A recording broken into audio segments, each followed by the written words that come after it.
Prepara tu corazón y conéctate con Dios en 5, 4, 3, 2, 1.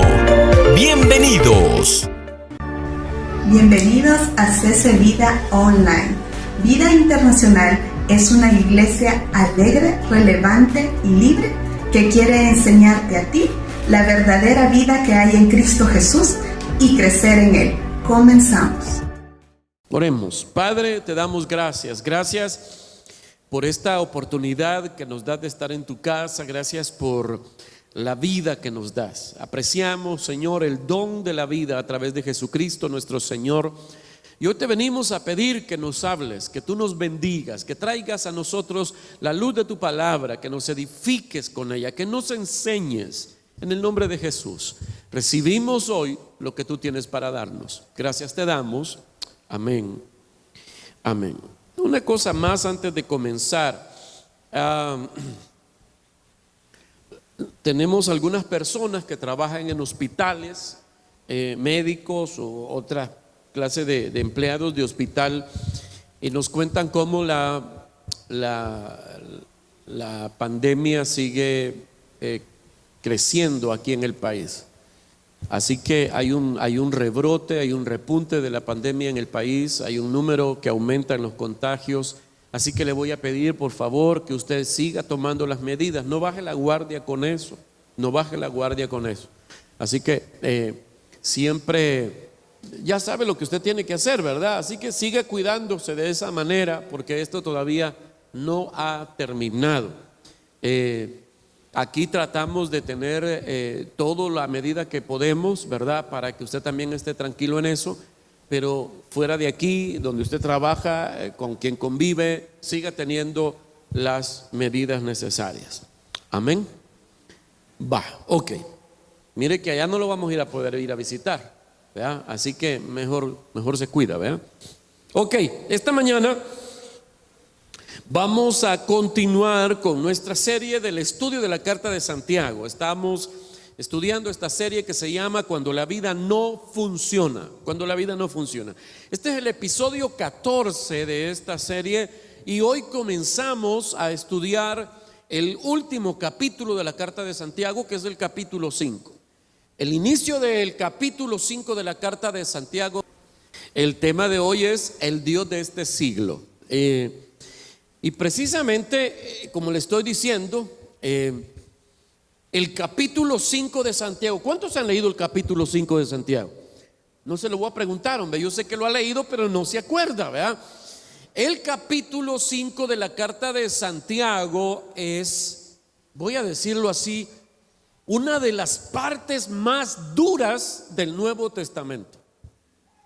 Aparte de aquellas veces en que Jesús llamaba generación de víboras a los fariseos, Santiago capítulo 5 habla de cosas difíciles a veces de abordar, de escuchar y de leer. Capítulo 5 de Santiago es en algunas ocasiones el arma que usaron míreme para acá, es el arma bíblica, voy a decirlo así, que usaron los de la teología de la liberación en los años 70, 80, que algunos curas y algunos pastores usaron para darle fuego a América Latina, ¿verdad? Y alentar a la gente a odiar a los ricos. La teología de la liberación enseñaba que Dios odiaba a los ricos y amaba a los pobres. Enseñaba que los ricos eran los culpables de todas las miserias de la gente pobre. Así que como ellos voluntariamente nunca iban a hacer nada para beneficiar a los pobres, había que quitarles la riqueza por la fuerza a través del uso de las armas y la violencia para repartirla equitativamente entre la gente pobre.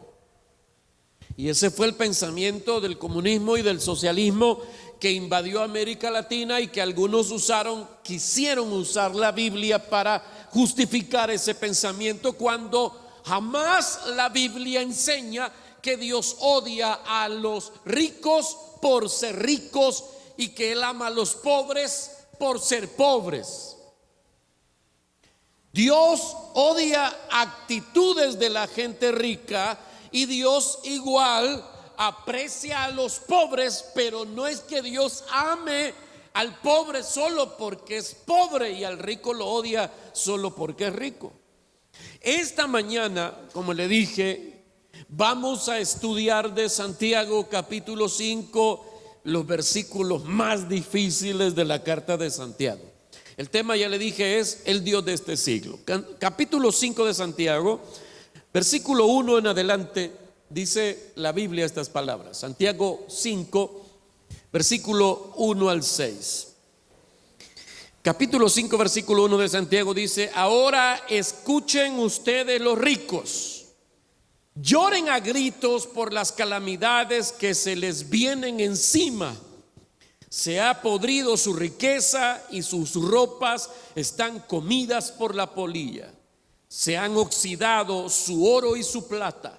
Ese óxido dará testimonio contra ustedes y consumirá como fuego sus cuerpos. Han amontonado riquezas, y eso que estamos en los últimos tiempos. Versículo 4: oigan cómo clama contra ustedes el salario no pagado a los obreros que les trabajaron en sus campos. El clamor de esos trabajadores ha llegado a oídos del Señor Todopoderoso. Ustedes han llevado en este mundo una vida de lujo y de placer desenfrenado. Lo que han hecho es engordar para el día de la matanza. Han condenado y matado al justo sin que Él les ofreciera resistencia. Amén.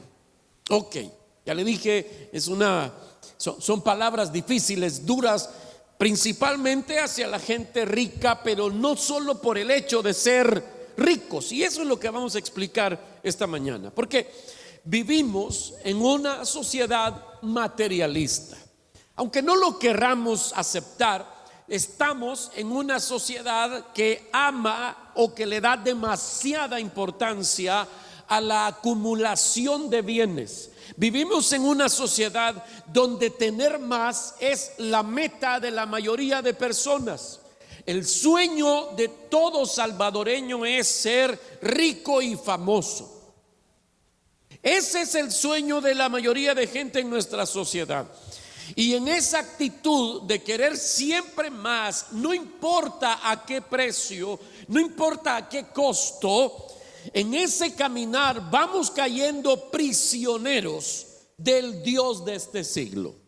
El Dios de este siglo, o la palabra siglo también significa mundo o tiempo, o se refiere al momento. El Dios de este momento, la Biblia dice que el Dios de este siglo, el Dios de este mundo es el diablo. Y hablamos de Dios con D minúscula, pues obviamente es un remedio de Dios. Pero cuando habla de Dios en un sentido distinto al Dios verdadero, se refiere a aquellas cosas o personas a las que adoramos.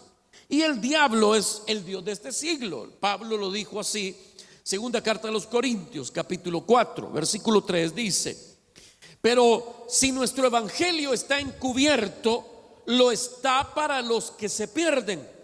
El Dios de este mundo ha cegado la mente de estos incrédulos para que no vean la luz del glorioso evangelio de Cristo, el cual es la imagen de Dios. Quiero que note cómo el apóstol Pablo dice que el diablo tiene maneras de que la gente no vea a Dios, de que la gente no le preste atención al mensaje del evangelio, de que la gente no se interese por las cosas de Dios, por creer en Jesús, por buscar al Señor Jesucristo. Entonces dice que el Dios de este siglo, dice, ha engañado a las personas para que no busquen a Dios. Y una de las maneras en que el diablo tiene para desviar a la gente común de la atención a Dios es aprovechar ese interés desmedido de la gente común por las cosas terrenales. Esa ambición de querer más la usa el diablo para entretener a la gente. Y la gente piensa que como no chupan, no fuman, no mujerean, no trasnochan, no están haciendo nada malo. Dice la gente así: yo de la casa al trabajo y del trabajo a la casa, y yo solo paso trabajando. Es más, trabajo a veces sábado y domingo. Yo no le hago mal a nadie. Y muchas personas que, aunque apreciamos y admiramos su abnegación al trabajo, muchas personas han caído en esa trampa de enfocarse solo en esforzarse por hacer dinero y no prestarle atención a Dios ni al mensaje de Dios para ellos. Entonces ya cayeron en la trampa. El diablo lo que quiere es que la gente no piense, no busque y no se acerque a Dios. Y oiga, esta es una trampa en la que la mayoría caemos, porque como no huele a guaro, bueno, a menos que su trabajo sea vender guaro, pues, pero este trabajo, como no huele a cigarro, ¿verdad? Como es un asunto bueno, trabajar es bueno. Solo los parientes del negrito del batey piensan lo contrario, pero trabajar es bueno, es una bendición de Dios. Entonces el diablo lleva eso al extremo, y hay gente que no tiene tiempo para nada más que para trabajar. Ya cayeron en la trampa. Y ya le dije, el detonante que el diablo usa es nuestra particular ambición de siempre querer tener más. Así que aunque el diablo es el Dios de este siglo, él se ha personificado en esta sociedad en el dinero. Nuestra ambición nos desvía de la búsqueda de Dios y nos concentra en una nueva religión, el culto al pisto. Nuestra sociedad adora el pisto. No dice amén, pero usted sabe que es verdad. De hecho, mire, la Biblia dice que la raíz de todos, no dice de algunos ni de la mayoría, dice la raíz, el comienzo, el inicio, el origen de todos los males es el amor al dinero. No es el dinero, no, es el amor al dinero. Eclesiastés dice que el pisto es bueno para todo, dice. Así dice, no dice pisto, pues, pero usted me entiende. Dice, el dinero es bueno para todo, dice Eclesiastés. Amén. Es bueno hasta para perderse.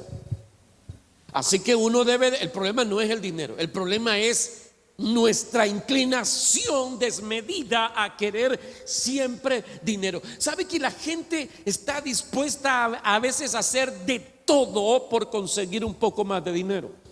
Solo vea esta epidemia de muertes por accidente de famosos youtubers o tiktokers por hacer el video que los vuelva virales y que les haga ganar miles de dólares en sus canales de las redes sociales, que se avientan de un edificio, que se paran a la orilla de un puente. Hacen cosas tan estúpidas para que la gente viralice sus videos que terminan muertos. Han habido muchos famosos de las redes que han muerto por ganar un poquito más de dinero. Y algunos de ellos ya son famosos, algunos de ellos ya ganan miles de dólares al mes que les paga YouTube por eso, pero siguen ambicionando más. Entonces es el amor al dinero lo que lleva a mucha gente a la muerte. Ese es nuestro problema, el culto al pisto. Así que antes de continuar, porque les voy a explicar qué es lo que Santiago quería decir en estos versículos, quiero que tomemos en cuenta estas declaraciones de Jesús acerca del dinero. Lucas capítulo 12, versículo 15. Mire lo que dijo el Señor: tengan cuidado, advirtió a la gente: absténganse de toda avaricia. La vida de una persona no depende de la abundancia de sus bienes.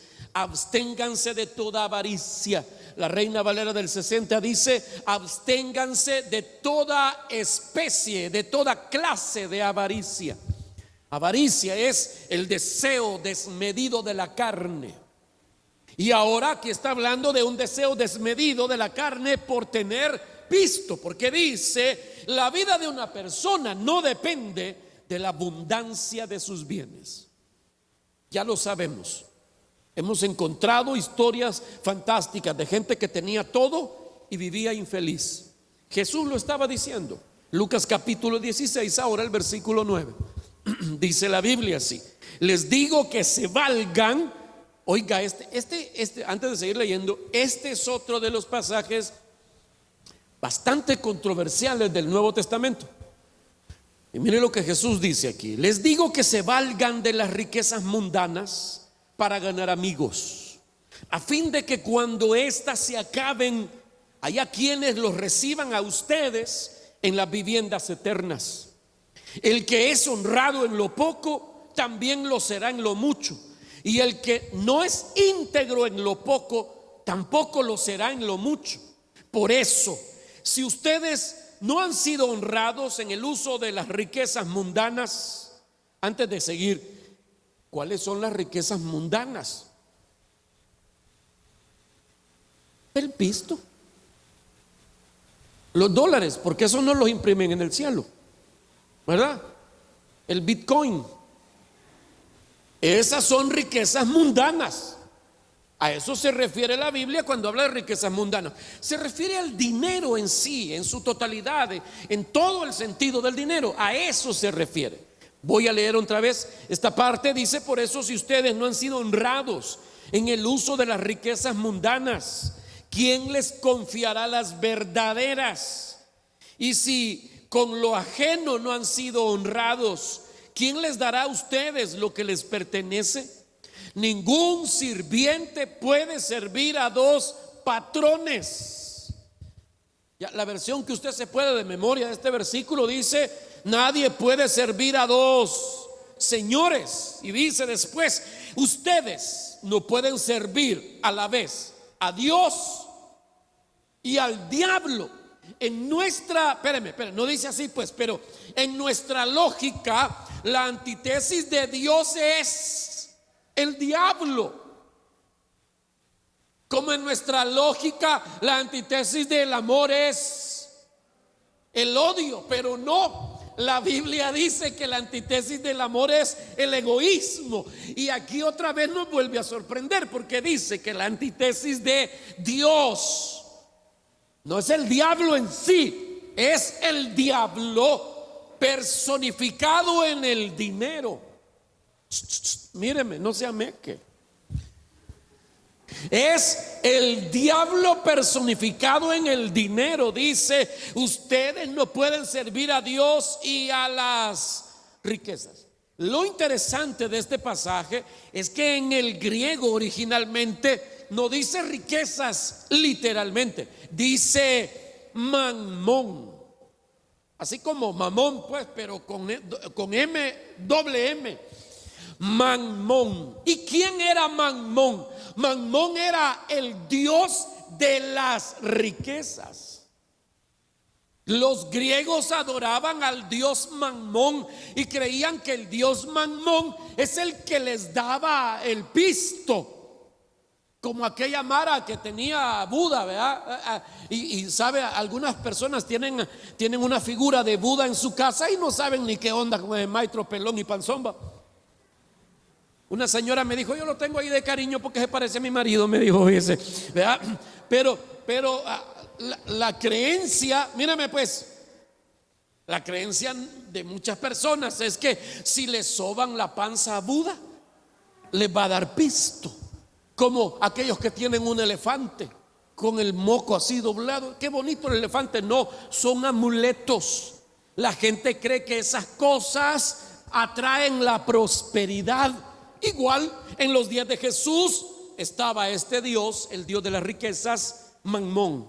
Así que cuando la Biblia usa la palabra riquezas aquí, está hablando de Mamón. De hecho, literalmente dice: ustedes no pueden servir a Dios y a Mamón.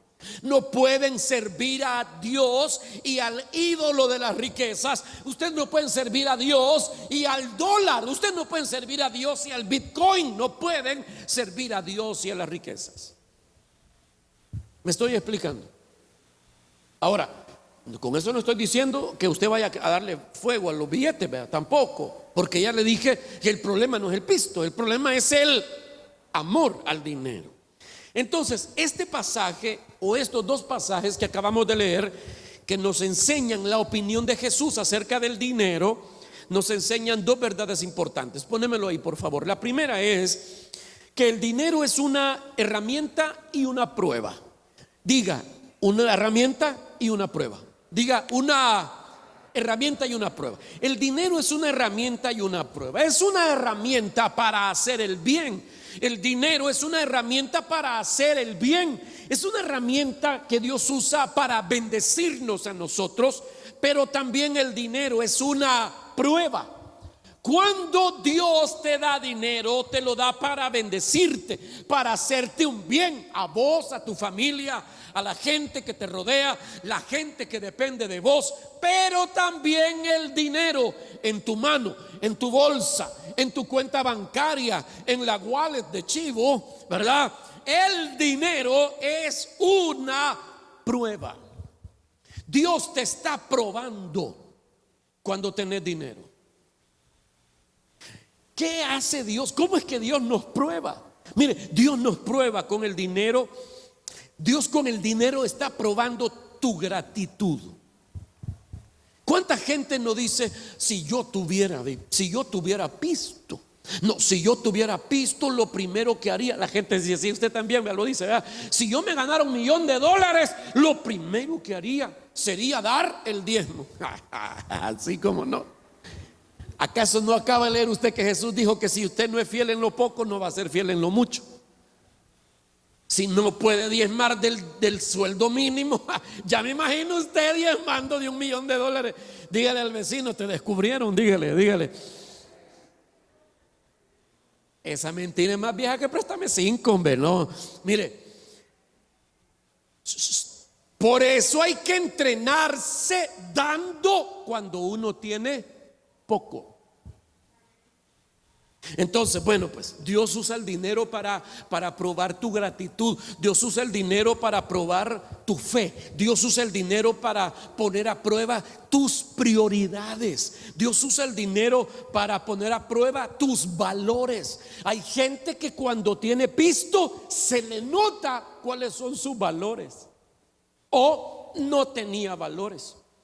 Dios usa el dinero para poner a prueba cuán responsable y cuán maduro sos. Dios usa el dinero para poner a prueba nuestro carácter. Así que el dinero es una prueba muy importante.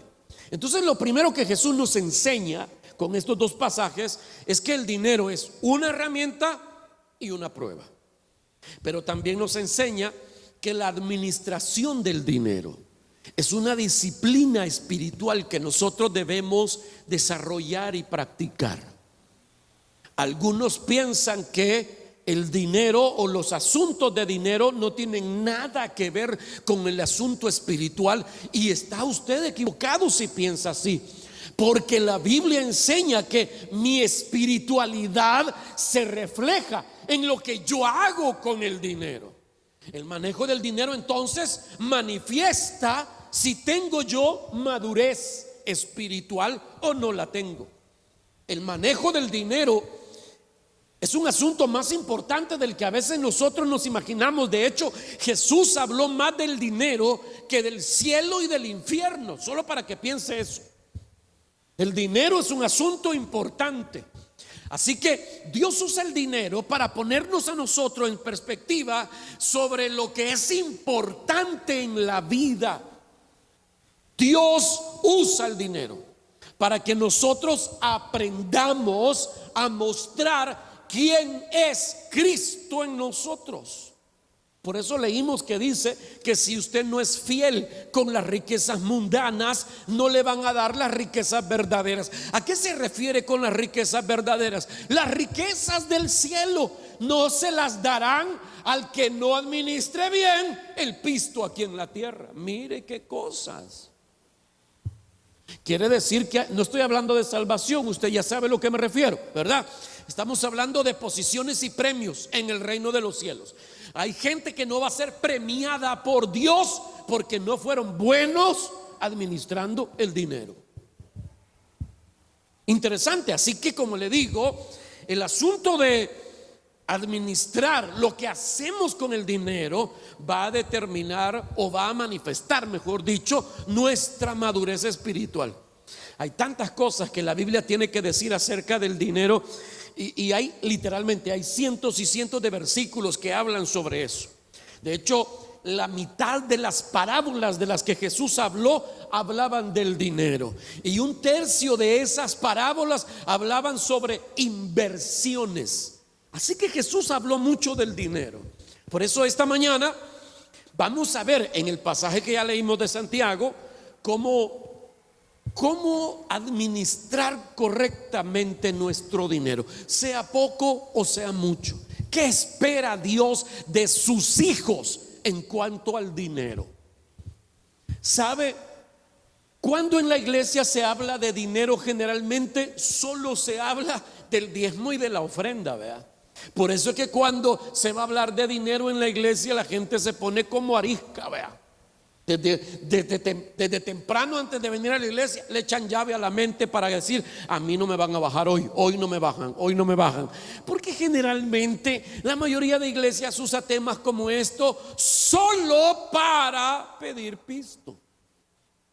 Pero la Biblia, cuando habla de dinero, cuando Dios habla de la relación entre sus hijos y el dinero, no solamente está hablando de eso. Esa es una pequeña parte de todo lo que Dios espera de sus hijos en cuanto al dinero. Ok, así que ya leímos los versículos cardíacos del capítulo 5 de Santiago, y enseña Santiago o ratifica Santiago lo que ya había dicho la Biblia antes, que la raíz de todos los males es el amor al dinero.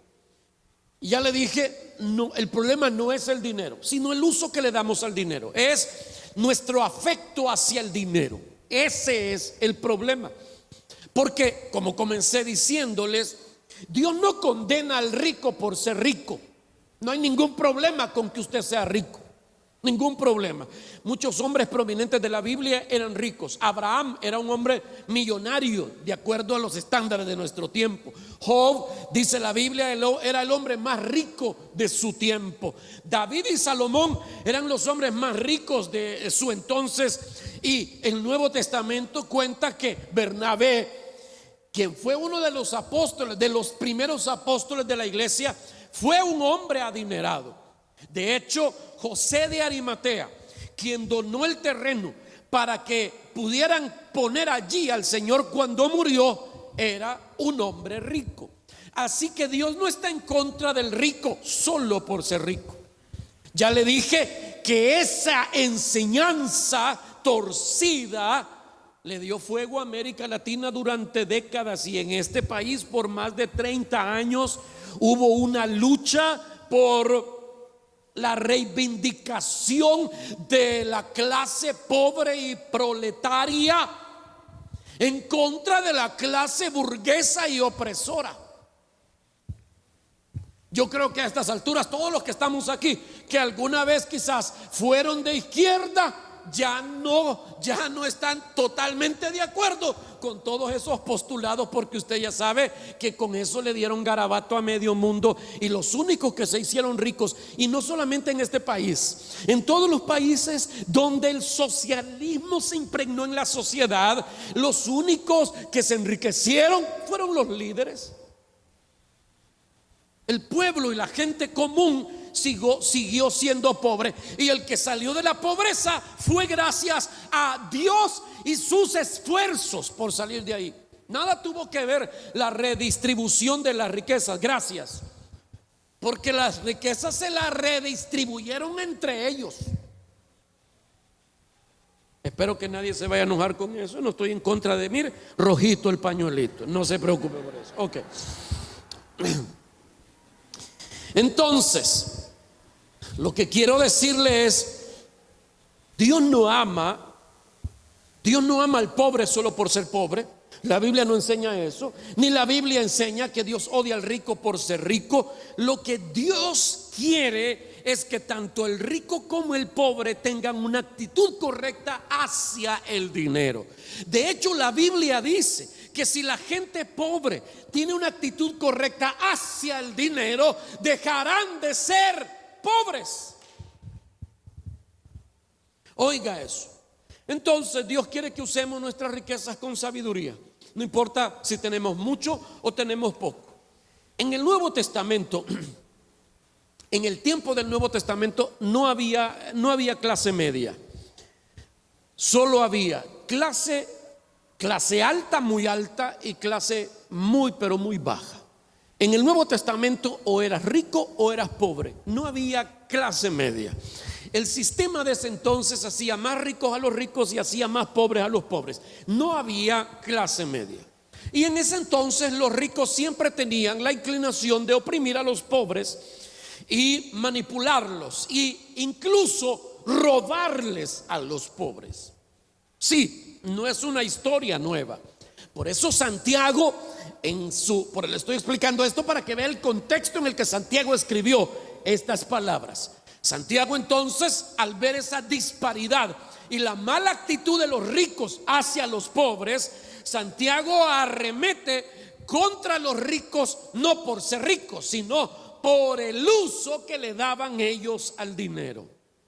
Entonces Santiago les da una reprensión y, como le dije, probablemente uno de los pasajes más duros del Nuevo Testamento. Y él los ataca duramente, pero señala Santiago 4 abusos específicos que esta gente rica hacía con su dinero, que aunque quizás nosotros, por no tener las capacidades económicas que ellos tenían, probablemente no vayamos a caer en los errores de ellos en la misma dimensión, pero son errores que aún en nuestra lipidia cometemos. Son errores que cometemos aunque no seamos ricos. ¿Aló? Mire pues lo que Santiago nos va a enseñar. Santiago nos va a enseñar aquí la buena actitud con respecto a la riqueza y la mala actitud con respecto a la riqueza. Y vamos a empezar por las cosas malas. Y antes de continuar, déjeme decirle algo. Míreme, me puse a ver quién es un rico y lo que encontré me sorprendí. Porque según las Naciones Unidas, los estudios que hace la ONU, de acuerdo a sus estándares, en El Salvador no hay gente pobre. De hecho, y como se lo he dicho antes, hay pobres en el mundo que les encantaría ser pobres en El Salvador. Hay pobres en algunas partes del mundo que quisieran ser pobres en El Salvador. Porque hay gente en el mundo que de verdad están en la pobreza real y extrema. Según los estándares de la ONU, dice que si usted es dueño de un carro, usted puede considerarse rico. ¿Cuántos tienen un carro aquí? No levante la mano. ¿Cuántos aquí tienen 2 o 3? Según los estándares de la ONU, usted es rico, porque hay millones de personas que no tienen acceso al transporte de ninguna clase y tienen que caminar kilómetros y kilómetros durante varias horas para ir a conseguir agua, para ir a comer, para conseguir qué comer, etcétera. Ahora, según los estándares de la ONU, como le digo, si usted tiene más de un cambio de ropa, usted es rico. ¿Cuántos tienen más de un cambio de ropa? Las mujeres, ¿cuántos zapatos tienen? ¿Cuántos zapatos necesita una mujer para ser feliz? ¿Cuántos pares de zapatos? Ese es uno de los misterios del universo, ¿va? Pero bueno, ok, mire, dice en estos estudios de las Naciones Unidas, mire, que si usted es dueño de una casa usted está entre el 5% de la gente más rica del mundo. Si usted tiene una casa propia, usted debe considerarse rico. Dicen que si usted tiene una refrigeradora con un par de cositas adentro que se puedan comer todavía, usted es más rico que el 60% de la población mundial. Que si usted al final del mes le sobraron moneditas y las puede andar en la bolsa o las tiene en un cumbito ahí en la cocina, usted es más rico que el 70% de la población mundial. Estaba viendo un reportaje, por ejemplo, que en países que según nuestros criterios muy ricos como Venezuela, la inflación y la desvalorización de su propia moneda ha llevado a que el salario, por ejemplo, de un médico sea equivalente a entre 10 y 15 dólares al mes. Un médico. Claro, en su moneda ganan miles o millones, ¿verdad? Pero la moneda nacional se ha devaluado tanto y no ha habido un equiparamiento al valor del dólar. La gente realmente cada mes puede comprar menos con su salario. Y usted afligido que qué va a hacer, no sabe si invertir en Bitcoin y esas cosas. Usted vea, imagínese pues. Entonces usted no es tan pobre como usted piensa. Porque todos los que estamos aquí, aunque tengamos ciertas limitaciones, todos nosotros debemos reconocer que hemos sido bendecidos por el Señor. El Señor nos ha bendecido. Amén. Entonces usted es rico. En cierta medida usted tiene riquezas. ¿Aló? Mire, a la gente que se queja a veces es que no tengo que comer. ¿Nos permite ir a hacer inspección de refri a su casa? Podemos ir a inspeccionar su refri y vamos a encontrar ahí en la refri frijoles que están ahí en un cumbito desde hace 2 meses. Parece que hasta hemos creado nuevas formas de vida en ese cumbito, ¿verdad? Con frijoles. Pero hay gente que echa a perder lo que tiene porque no lo valora. De hecho, la Biblia dice: en la casa del justo hay abundancia de pan, pero se echa a perder por falta de juicio. Te falta cabeza para poder cuidar lo que Dios te da. Si vamos a inspeccionar su refri, vamos a encontrar limones quemados, así, los limones ya hasta duros y quemados de encima. ¿Cuánto vale un limón ahora? Pero usted los echa a perder. Aleluya. Bueno, y usted todavía, hay gente, oigo a la gente, perdone lo que le voy a decir. Hay gente que se anda quejando de las cajas que el gobierno da con alimentos, ¿verdad? Pero ahí se te está haciendo piedra la leche en polvo. Hay gente que no tiene eso. ¿Y qué estás haciendo con eso? Lo estás echando a perder.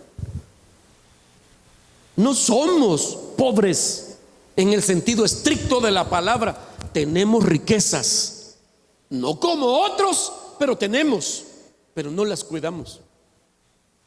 Por eso es que Santiago, oiga, por eso le digo, el mensaje de Santiago no solamente es para los Poma, ¿verdad? No es para los Rockefeller o los Bukele. No, el mensaje de Santiago es para los López, los Pérez, los Trejo, es para toda la mara, porque somos ricos de alguna manera. Santiago dice qué debemos hacer y qué no debemos hacer con el dinero. Por eso le dije, Santiago me va a hablar a mí de 4 abusos que comúnmente cometemos en el asunto del dinero. Número 1, el mal uso de la riqueza. Número 1, Santiago dice que la riqueza no se debe amontonar. O sea, no se debe acumular. Y no estoy hablando de ahorro. La Biblia habla de ahorrar. No es lo mismo ahorrar que acumular riquezas solamente por el hecho de acumularlas. Hay gente que acumula riqueza porque eso le da seguridad. Hay gente que no gasta el dinero que tiene, prefiere pasar hambre. Hay gente que se come una tortilla tiesa con sal, no porque no tenga para comer otra cosa, sino porque son chuchos, hasta con ellos mismos. Porque si se gasta ese pistillo que tiene guardado, empieza a sentir que está en inseguridad. Mire lo que dice Santiago, capítulo 5, versículo 3. Dice, hablando acerca de los ricos, ya le dije que usted es rico de alguna manera. Dice, han amontonado riquezas, y eso que estamos en los últimos tiempos. Interesante lo que dice Santiago.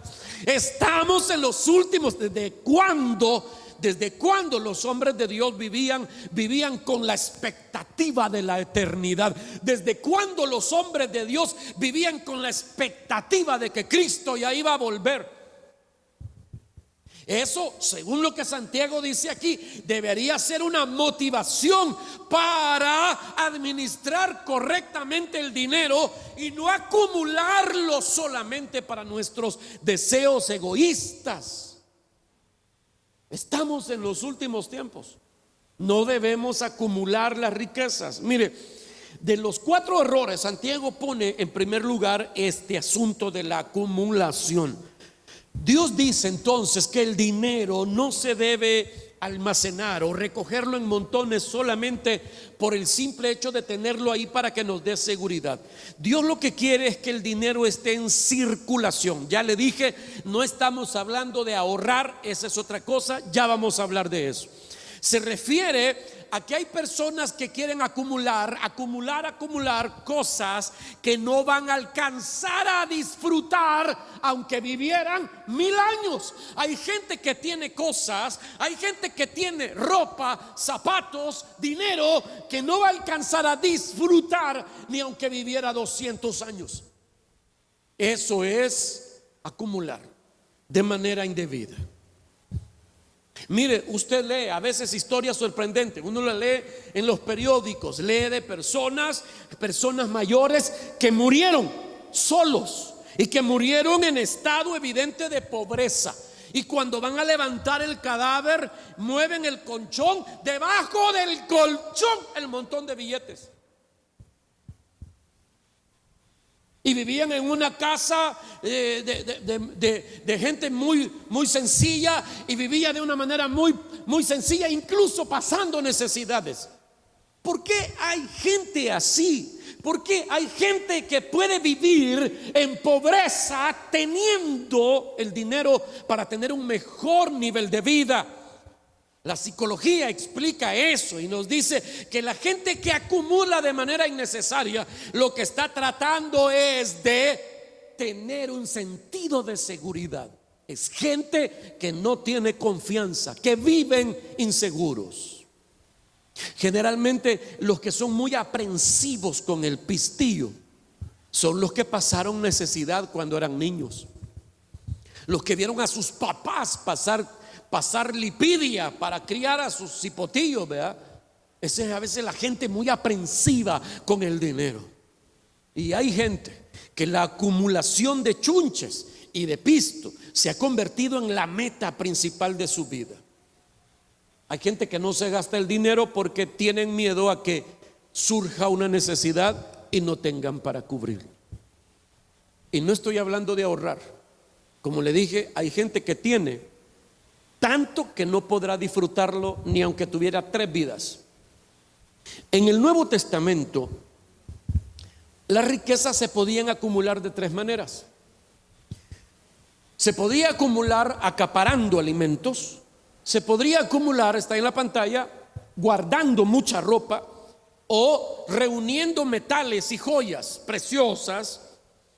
Y de esa manera es que la gente en el Nuevo Testamento mostraba su abundancia o su riqueza. Eran exagerados. Cuando era de comer, exagerados, y tenían bodegas inmensas llenas de comida que se echaba a perder. Igual con la ropa, igual con las joyas y los metales preciosos. Por eso es que Santiago dice estas palabras, capítulo 5, versículo 2 y 3. Se ha podrido su riqueza y sus ropas están comidas por la polilla. Ese óxido dará testimonio contra ustedes y consumirá como fuego sus cuerpos. Mire pues, de todo lo que habían conseguido estos ricos, de lo que los acusa Santiago es de que habían acumulado tanto, de que la polilla se comió la ropa y que la comida se les había podrido y que el pisto o los metales preciosos se les habían corroído. ¿Por qué razón Santiago dice esto? Y aquí hay un principio que todos debemos atesorar. Lo que se amontona se deteriora. Lo que acumulamos se deteriora. Se lo voy a poner de otra manera. Mire, el dinero es como el abono orgánico. ¿Sabe cuál es el abono orgánico? Sí, el estiércol. El dinero es como el abono orgánico.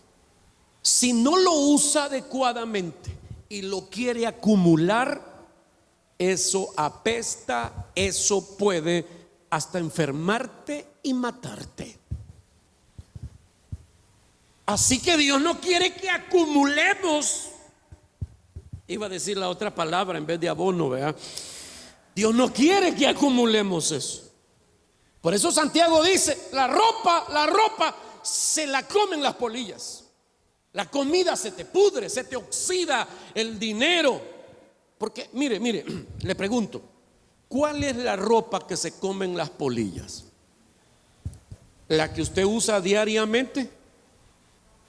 No, ¿cuál? La que uno tiene guardada ya en un rincón, que uno dice, cuando adelgace me la voy a poner. Hay algunas maitras que tienen allá metido en el fondo el vestido de novia. No sé para qué quiere usted ese amuleto que le trajo desgracia, ¿verdad? No sé. Está bueno. Mire, tómele una foto y regáleselo a alguien.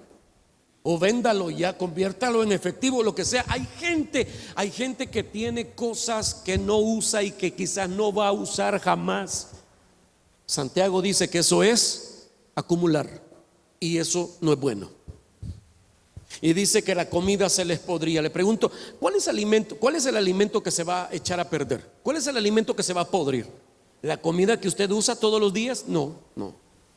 La que guardamos ahí, la que no nos comemos nosotros y no se la damos a nadie más.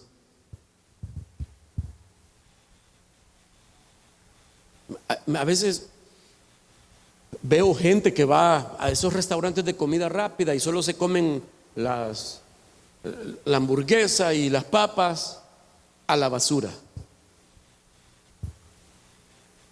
Hay niños en la calle que sería feliz. Esa podría ser su única comida del día y vos la estás botando. Pero no le das a los niños de la calle porque ellos solamente para hueler pega usan el pisto. Qué triste va.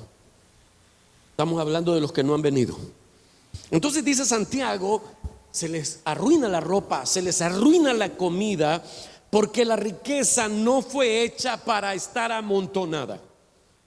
La semana antepasada hablábamos acerca de aquel hombre. Cuando hablamos acerca de jugar a ser Dios, hablábamos de aquel hombre al que Jesús dijo que él pensó, voy a botar estos graneros pequeños y voy a construir graneros más grandes y los voy a llenar de granos, porque he acumulado tanta riqueza en mi vida y la voy a disfrutar. Y se acuerda que dice que alguien le llegó a decir: tonto, necio, pasmado, pandundo, esta noche vienen a pedir tu alma, y lo que has acumulado, ¿para quién será? A veces la vida es muy corta y estamos pensando nosotros como si fuésemos a vivir 10 vidas. Santiago dice entonces que el error número uno en el mal uso de la riqueza es la acumulación. Número dos, Santiago dice que otro error que cometemos es robar. No te la robes. Santiago primero dice no la acumules y después dice no te la robes. Así que Dios no solo se ocupa de lo que tenemos, sino también de cómo lo obtenemos. ¿Sabe a qué se refiere con eso? Hay una mención específica a la que Santiago hace ahí acerca de no robarse el dinero, pero se refiere en un sentido general a los medios deshonestos que a veces usamos para conseguir el dinero. Y de eso los salvadoreños sabemos cómo transar. De hecho, el lema del buen salvadoreño es: aquí en este país el que no tranza no avanza, ¿verdad? Somos expertos en chanchullos, somos expertos en hacer esto. Y la Biblia dice, esa no es la manera en que Dios te va a bendecir, tomando atajos. Eso no es la manera en que Dios bendice a sus hijos. Hay muchas maneras de hacer dinero deshonesto, y eso es algo que Dios no aprecia. Hay gente que a veces estafa a otros, y cuando ven la inocencia de esas personas que son muy crédulos, algunos dicen: Dios me lo puso en el camino. Imagínese usted. Santiago dice: no robes. Mire, y Santiago usa el ejemplo de la gente rica, míreme, que contrataba a los pobres para un trabajo y después no les pagaban. Eso es como que usted quiera contratar a hermanos de la iglesia para que le hagan algún trabajito a usted, quizá un albañil, un mecánico, un abogado, una costurera, incluso un médico, cualquier profesional, y usted, porque ese hermano quiere que le haga el trabajo de gratis. Ah, no, hombre, qué galamba. Eso es abusar. La otra persona también necesita cobrar para poder comer y vivir como usted. No trate de abusar de la gente porque son hermanos. Hágame este trabajo, me va a hacer el favor, vea, varón, vea, como somos hermanos, no lo vamos a bajar. No es así el asunto. Mire, Santiago dice así estas palabras. Ponémelo, el versículo 4 dice: oigan cómo clama contra ustedes el salario no pagado a los obreros que les trabajaron sus campos. El clamor de esos trabajadores ha llegado a oídos del Señor Todopoderoso. ¿Sabe? En los tiempos de la Biblia o del Nuevo Testamento ocurría que como no habían contratos, no se firmaban contratos de trabajo y no habían sindicatos, ¿verdad? Así que llegaba una persona adinerada y contrataba a alguien para hacer un trabajo, y allá así la cosa, el sistema era de que alguien lo contrataban en el día y al final del día le pagaban lo que había hecho en el día.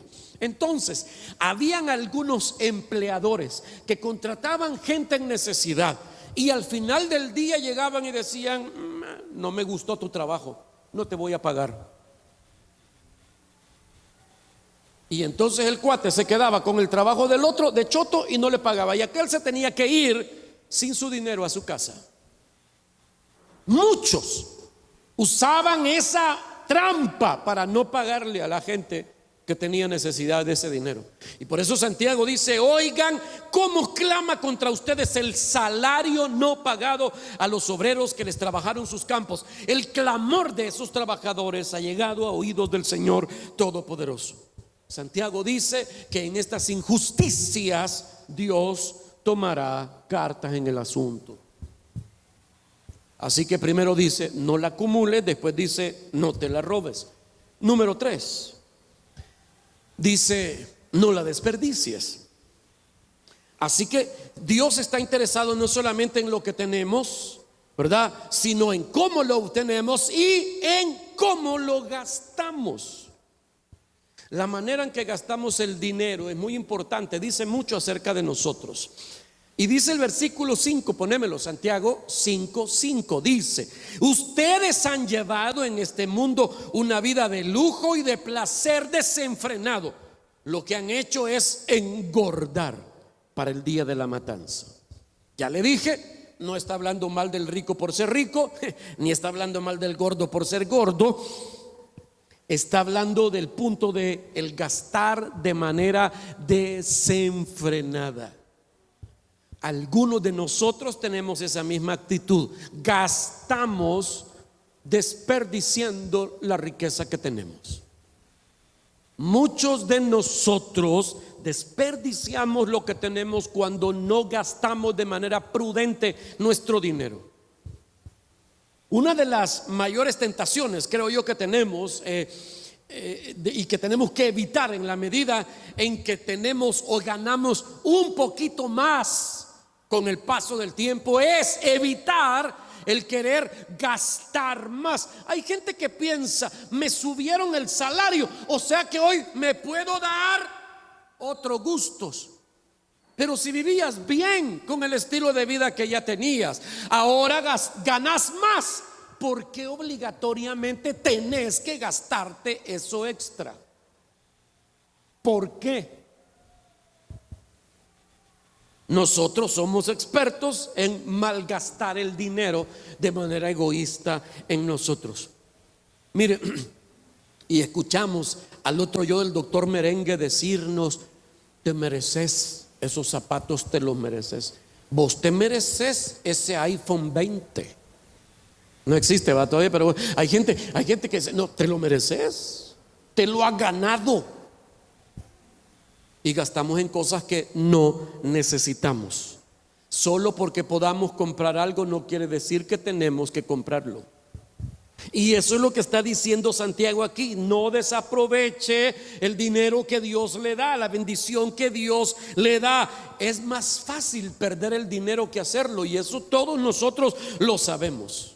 Es más, me he dado cuenta que hay como un morbo, hay como un interés enfermizo de esta sociedad de ver cómo se malgasta el pisto. Nos encanta ver los programas de los ricos y famosos. No por gusto usted ve que los programas número 1 de audiencia en este país son Narcos, El Patrón del Mal, Las Muñecas de la Mafia, dígame otro, La Reina del Sur, El Señor de los Cielos, Las Kardashian. ¿Y de qué trata todo eso? De familias que aparentemente han hecho una gran fortuna de manera fácil y se dan vidas gastando miles y millones de dólares en lo que les da la gana. Nos encanta ver esas cosas. Como le dije, hay como un morbo de querer ver cómo la gente malgasta su dinero. Y entonces nos queda esa ansiedad a nosotros de poder hacer cosas como esas. Y a veces no llegamos ni al 15, vea. Dígale al vecino: ahí te hablan, Kardashian. Dígale. Bueno. Usted no ve que sean populares los programas de gente pobre. O sea, se imagina un programa que se llame Estilo de Vida de los Pobres y Desconocidos. No, vea, es de los ricos y famosos. Eso nos gusta ver, y eso nos enferma la mente. Bueno, Santiago dice entonces con respecto al dinero, dice: no lo acumules, no lo robes, no lo desperdicies. Y número 4 dice: no abuses. No abuses. Y está hablando acerca de cómo usamos la influencia que nos da el dinero. Dice Santiago que a veces nosotros no solo usamos mal el dinero, sino el poder que trae el dinero. Porque quiero que sepa eso: el tener dinero trae consigo cierta autoridad, cierto poder que no tienen la gente pobre. Por ejemplo, el libro de Eclesiastés dice que había una ciudad que estaba en peligro y que un hombre pobre tenía la solución para salvar a esa ciudad. Y dice: pero nadie lo escuchó porque era pobre. El cuate tenía la solución para salvar a la ciudad entera, pero la ciudad entera se echó a perder porque no le prestó atención a ese que tenía la solución. ¿Por qué razón? porque era un hombre pobre. Eso nos muestra una cosa: la gente que tiene dinero no solamente tiene dinero, tiene influencia. ¿Cómo le llaman a eso? Poder adquisitivo. Y no solamente tiene que ver con la capacidad de comprar mucho o comprar caro. El dinero nos da influencia. ¿Qué hacemos con eso también? Richard Foster, poneme lo que sigue. Mire, en su libro Dinero, Sexo y Poder, que es un excelente libro, por cierto, dice estas palabras: el dinero tiene mucho más poder que solo el poder de compra. Cuando tienes dinero, te da influencia y autoridad. El dinero nos da poder de influencia. Escuchamos más a las personas que tienen dinero que a las personas que no tienen. Le ponía ese ejemplo yo de Eclesiastés. Y oiga lo que la Biblia dice acerca de eso. Lucas 16:8. Lo leímos al principio. Dice, Jesús dijo estas palabras: los hijos de este mundo son más sagaces que los hijos de la luz. ¿Y de qué estaba hablando Jesús en esa ocasión? Del uso del dinero. De eso estaba hablando. Y decía Jesús: gana amigos con las riquezas mundanas, para que cuando llegues al cielo haya gente dándote la bienvenida. Mire pues, lo que está diciendo aquí la Biblia es que debemos usar, los hijos de Dios, el dinero para influenciar positivamente en personas que no conocen del Señor, para que lo conozcan. Cuando usted llegue al cielo, esas personas van a estar allí. Si es que se murieron antes de usted, pues van a estar allí esperando que usted llegue para agradecerle. Le pregunto, ¿qué has hecho con el dinero que tenés? Cuando yo vine a esta ciudad, alguien me dijo: Santana, me dijo, es la ciudad de los tubos. Y yo dije en mi mente, quizás hay fábrica de metal desvolado. Dije yo, vea, no entendí. Tubo, ¿qué es eso? No, que en Santana es la ciudad donde hay mucha gente que tuvo pisto.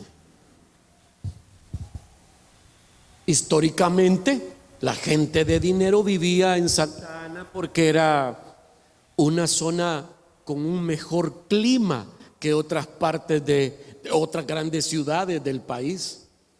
Así que se venían por aquí y tenían sus finquitas de café. Pero ya no hay, me dijo. Así que es la ciudad de los tubos. Y uno que entra, aquel tubo, este es de la familia que tuvo, ya no tienen, solo el andado les ha quedado, vea. Y a veces la actitud soberbia de mucha gente. Usted no, porque usted es bien buena onda, porque Cristo habita en su corazón. Aleluya. Pero lo que Jesús está diciendo es que la gente no cristiana entiende que el dinero les da influencia, les da autoridad, y usan eso para influenciar a otras personas.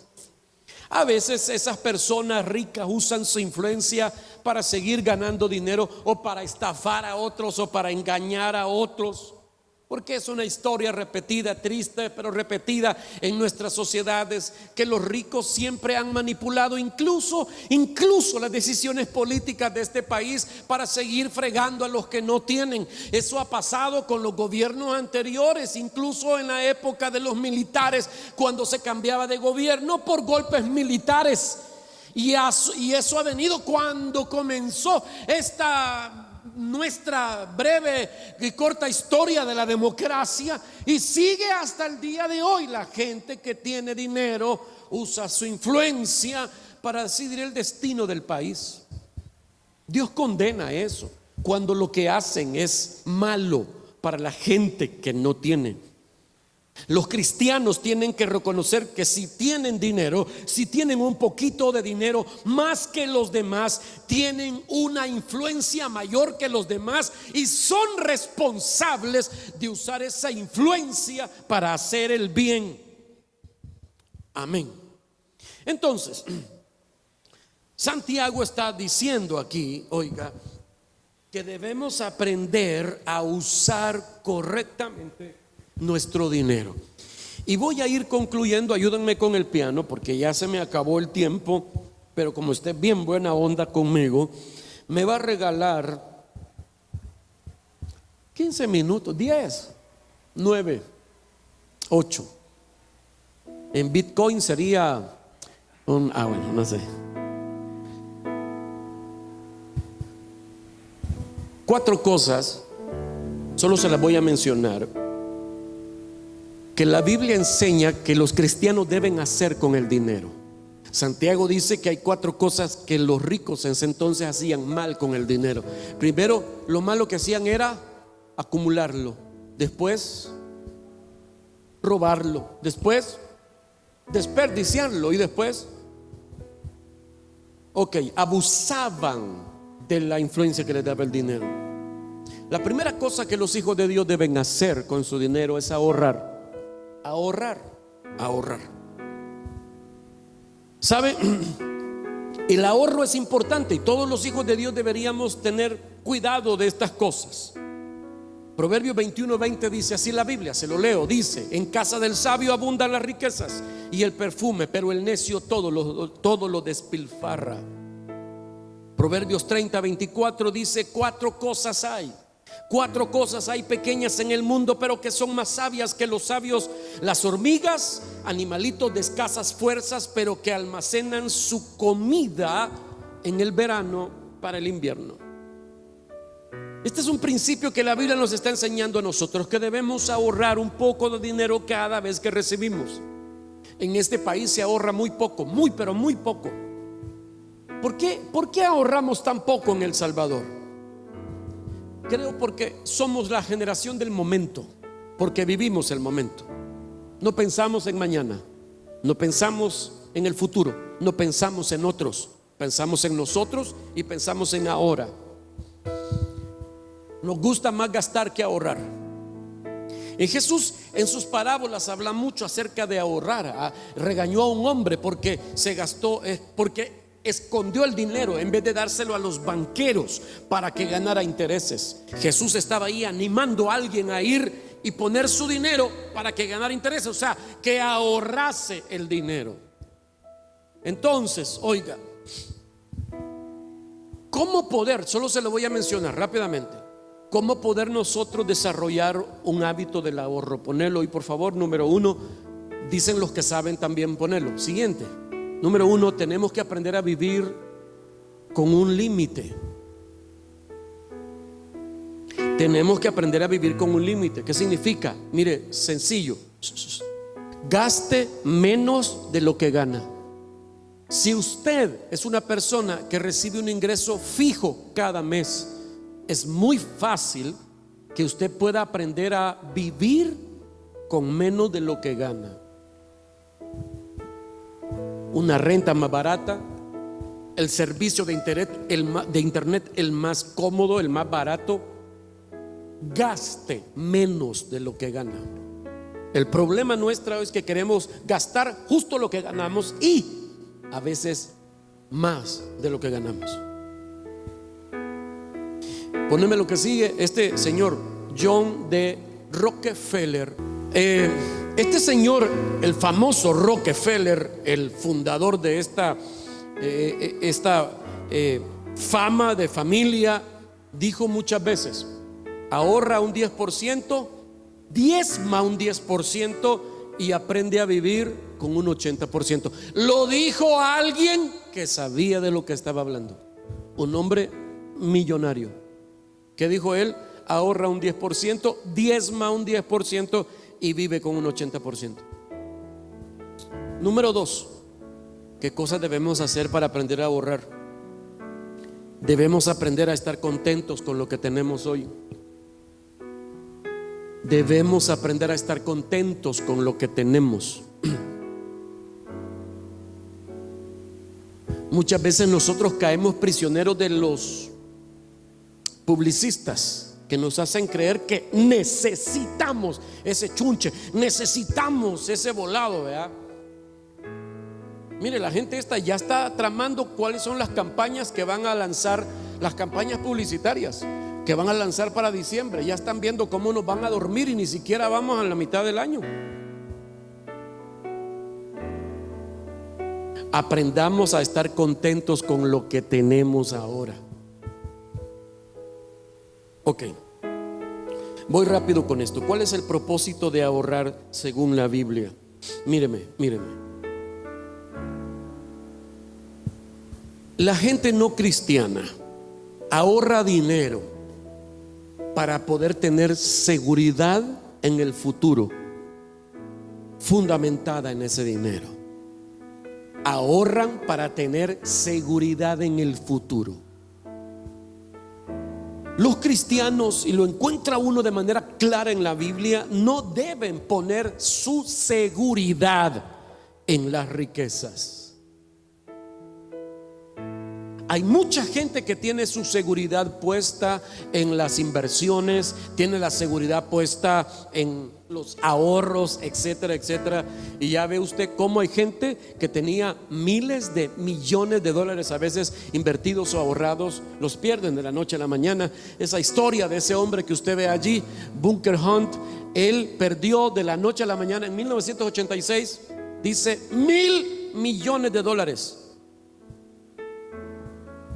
Claro, un hombre muy rico. La respuesta de él fue: no es nada. Cuando le preguntaron los periodistas: ¿y qué piensa de eso? Es que 1,000 millones ya no es lo que era antes. Imagínense. Claro, usted no puede decir ahora, 100 pesos ya no es lo que era antes.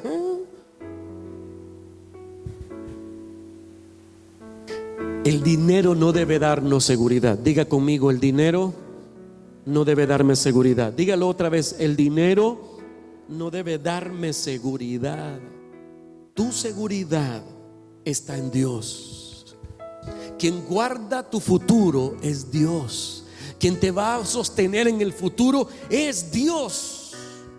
Usted puede llegar a perderlo todo, la casa, el carro, la salud, la familia, todo. Pero si Dios se queda de tu lado, vas a salir adelante. Hay gente aquí que puede testificar que lo ha perdido todo o casi todo, y Dios les ha sostenido hasta el día de hoy. Porque quien sostiene tu futuro no es el dinero, es Dios. Por eso los cristianos no deben ahorrar pensando en que eso es su sostén para el futuro. Los cristianos deben ahorrar, oiga, sí, para pensar en un futuro inmediato, pero más que para eso, deben ahorrar para ayudar a otros, para tener cómo responder ante emergencias de otros, para tener que compartir con el que padece necesidad. Y si guardas dinero para tu jubilación, y si tenés un ahorro ahí para ciertas cosas que querés comprar, fantástico. Pero tu confianza no debe estar en eso, está puesta en Dios. Por eso les decía yo hace algunas semanas, hay una inestabilidad emocional en el país con este asunto de esta criptomoneda, y la gente está como nerviosa. Y claro, usted y yo que no sabemos mucho de eso, podemos decir tonterías o por chiripa poder decir algo que es cierto, pero al final tu futuro y el mío no está en que el dólar siga o la criptomoneda tome el control total de las finanzas del país. Tu futuro está en Dios. Él te va a sostener. No lo veo muy convencido, pero Dios te va a sostener.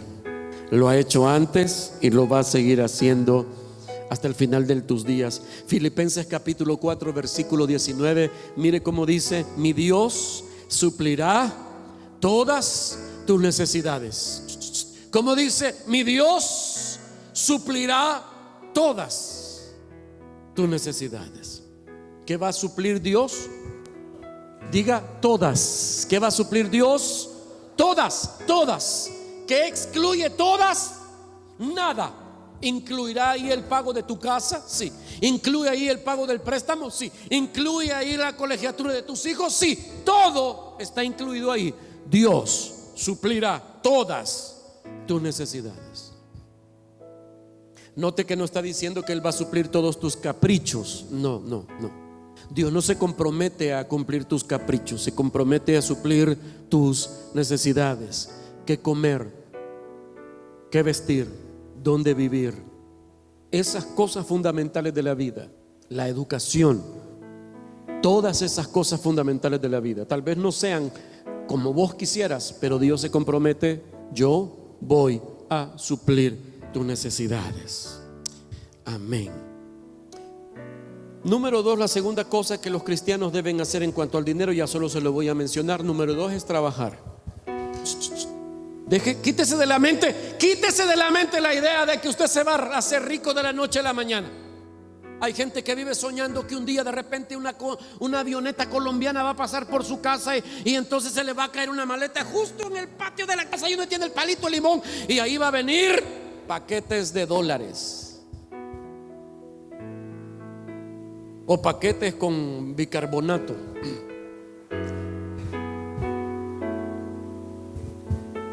No, Dios te va a bendecir, Dios te va a abundar si trabajas.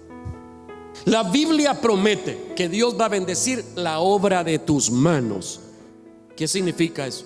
Dios no bendice a los haraganes. Dios va a bendecir la obra de tus manos. No importa si tu trabajo parece que no es un trabajo digno. Si no es de robar, es un trabajo digno. Si no es de vender tu cuerpo, es un trabajo digno. Y Dios va a bendecir tu trabajo. Trabaje. Es la manera en que Dios bendice a sus hijos. Proverbios 13:11 dice: el dinero mal habido pronto se acaba. Quien ahorra poco a poco se enriquece. Proverbios 14:23. Todo esfuerzo tiene su recompensa, pero quedarse solo en palabras lleva a la pobreza. La tercera cosa que deben hacer los hijos de Dios en cuanto al dinero es gastarlo sabiamente. Gastarlo sabiamente. Y ya le mencioné un detalle: no gaste más de lo que gana, gaste menos de lo que gana y tendrá dinero hasta para guardar. Tendrá dinero hasta para compartir con el que padece necesidad. Gástelo sabiamente. No me puedo detener más. Y número 4, ¿qué deben hacer los hijos de Dios en cuanto al dinero? Número 1, le dije, ¿qué debe hacer? Debe ahorrar, trabajar, gastarlo sabiamente. Y número 4, debe dar generosamente. Una de las mejores maneras de usar la influencia que el dinero nos da es ser generosos, es darle al que necesita. Proverbios 11:24 dice: unos dan a manos llenas y reciben más de lo que dan. Otros ni sus deudas pagan y acaban en la miseria. El que es generoso prospera, el que reanima será reanimado. El que es generoso, ¿qué dice? Prospera. Este principio lo enseña la Biblia una y otra vez: dad y se os dará, medida buena, apretada, remecida y rebosante. Dad y se os dará. En la ley de la siembra y la cosecha, si yo doy, se me será devuelto. Dice el versículo 24: unos dan a manos llenas. Y pareciera que si uno da, se va a quedar sin eso. No, ¿qué dice la Biblia? Unos dan a manos llenas y reciben, lea, y reciben más de lo que dan. La ley de la siembra y la cosecha dice que uno recibe más de lo que siembra. ¿Cuántas semillas se necesitan para poder sembrar una mata de maíz? ¿Cómo se llama? Así se llaman. ¿Ah? Una milpa. ¿Cuántas semillas se necesitan para sembrar una? ¿Una? 2 o 3. Hay gente que ahí no nos vamos a pelear por eso, ¿verdad? Pero algunos dicen que se pone 1, se pone 2 y algunos se ponen 3 semillitas. 3. Y sale la mata, sale la milpa. ¿Cuántos elotes va a dar una milpa? 1, 2, 3, 4. ¿Cuántas semillitas trae un elote? una cosa tan básica, simple, pero también funciona en todas las áreas de la vida. Cuando hablamos de siembra, la cosecha siempre es mayor que la siembra. Cada vez que usted es generoso, usted va a recibir más. Eso dice la Biblia. Si usted da generosamente, Dios le va a bendecir. Dios ama a la gente que le ayuda al necesitado. Dios ama a la gente que comparte lo que tiene. Dios ama a la gente que se despoja de lo suyo para darle a otros. Dios bendice a esa gente. Aleluya. Pero una de las cosas que Dios más ama es que seamos generosos con su obra. La Biblia le llama eso ofrendar o diezmar. Necesitamos entender que debo ser generoso conmigo, pero debo ser generoso con el prójimo, pero debo ser también generoso con Dios, con su obra y su casa. Termino. Cuando Jesús se perdió a los 12 años, que se quedó en el templo y sus padres emprendieron un viaje y lo dejaron olvidado. No sé cuántos de ustedes han olvidado un hijo en el súper o en el colegio. ¿Cuántos han olvidado? Mire, ¿cuántos han olvidado un bicho en alguna parte? Levanten la mano, hombre. Yo levanto la mía. Solo yo. Que mal padre a vos también. Somos dos malos. Samuel. Pero tu esposa. No hay problema ahí. Ya se pusieron empatados, vea. Los bichitos se trauman. Usted me dejó olvidado una vez allá, la gran lágrima aquí, ¿verdad? Bueno, a Jesús lo dejaron olvidado los papás. 12 años en una ciudad desconocida, con un montón de viejitos barbudos. Me imagino que él entró a ver el templo, qué bonito. Y toda la mar empezó a caminar y siguió caminando. Caminaron por horas, por días, 3 días. Me imagino que los viejitos le dieron tortita con queso, no sé qué le dieron ahí. 3 días. Y dice que ellos estaban sorprendidos de las preguntas que hacía ese niño. Pues sí, les decía el niño comiendo tortilla con queso. ¿Y de dónde halló mujer Caín? Pues. Y todos se quedaban. ¿Y de dónde halló mujer Caín? Pues. Bueno. Y Enoc cuando murió, ¿a dónde se fue? Preguntas como esas. No sé si eran esas, pues. Pero dice que cuando los papás llegaron y lo encontraron al tercer día, dice que lo regañaron. Y Jesús les dijo estas palabras: en los negocios de mi Padre me es necesario estar. Dios tiene negocios. ¿Cuál es el negocio de Dios? El negocio de su palabra, enseñar su palabra, salvar personas a través de la enseñanza de su palabra.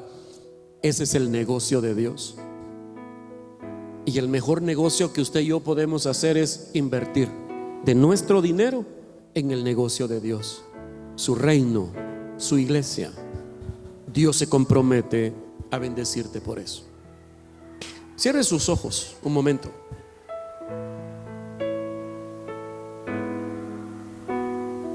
Esta mañana quiero orar por aquellos que tienen necesidades económicas. Pero más que eso, vamos a orar porque el Señor nos dé sabiduría, su sabiduría. Padre, en el nombre de Jesús te damos gracias. Gracias por tu bondad, por tu gracia. Gracias por tu palabra. Esta mañana nosotros reconocemos que hemos sido contaminados por el pensamiento del mundo acerca del dinero. Y hemos estado viviendo de acuerdo a los estándares del maligno. Pero hoy venimos para que tú nos perdones. Señor amado, te rogamos que nuestra mente sea transformada a través de tu Espíritu Santo por tu palabra maravillosa. Y que nos lleves a vivir de acuerdo a lo que tú quieres que vivamos en cuanto al dinero. Ayúdanos a ahorrar, a gastar sabiamente, Ayúdanos a poder tener trabajos. Hay gente aquí, Señor, necesitando un mejor trabajo, oportunidades para abrir un negocio. Señor, te ruego que tú les bendigas. Tú has prometido hacer eso. Dice la Biblia, Señor, que tú eres el que da la capacidad de hacer riquezas.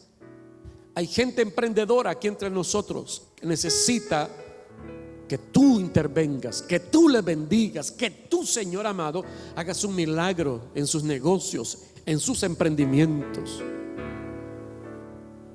Te rogamos que tú nos ayudes a ser generosos, a poder detectar la buena tierra y sembrar, ayudarle al que necesita. Perdónanos por todas las veces que hemos pensado de manera egoísta, por todas las veces que nos hemos guardado para nosotros aquello que tú nos has dado para compartir con otros. Señor, perdónanos por las veces que no te hemos dado a ti lo que te corresponde. Hoy venimos para hacer, Señor amado, contigo el negocio de nuestra vida. Queremos vivir para agradarte. Aún en nuestro dinero, no queremos agradar al Dios Mamón, al Dios de este siglo. Queremos agradarte a ti porque tú eres el dueño de todo. Tú eres nuestro dueño, tú eres nuestro Señor. A ti toda la gloria y el reconocimiento, en el nombre de Jesucristo. Hemos llegado al final de esta transmisión. Esperamos que el mensaje haya sido edificante para tu vida. Te invitamos a seguir pendiente de nuestras futuras transmisiones por medio de nuestros canales oficiales, nuestra fanpage y nuestro canal de YouTube. También te recordamos que estamos acá para ti. Queremos apoyarte, queremos estar en tu vida. Si tienes alguna necesidad, quieres entregarnos tus peticiones o conversar con nosotros, no dudes por favor en escribirnos. Y si quieres también colaborar con nuestro ministerio, puedes hacerlo también a través de nuestra página enviando un mensaje. Te recordamos que este ministerio necesita mucho de tus oraciones. Recuerda orar por nosotros. Que Dios te bendiga.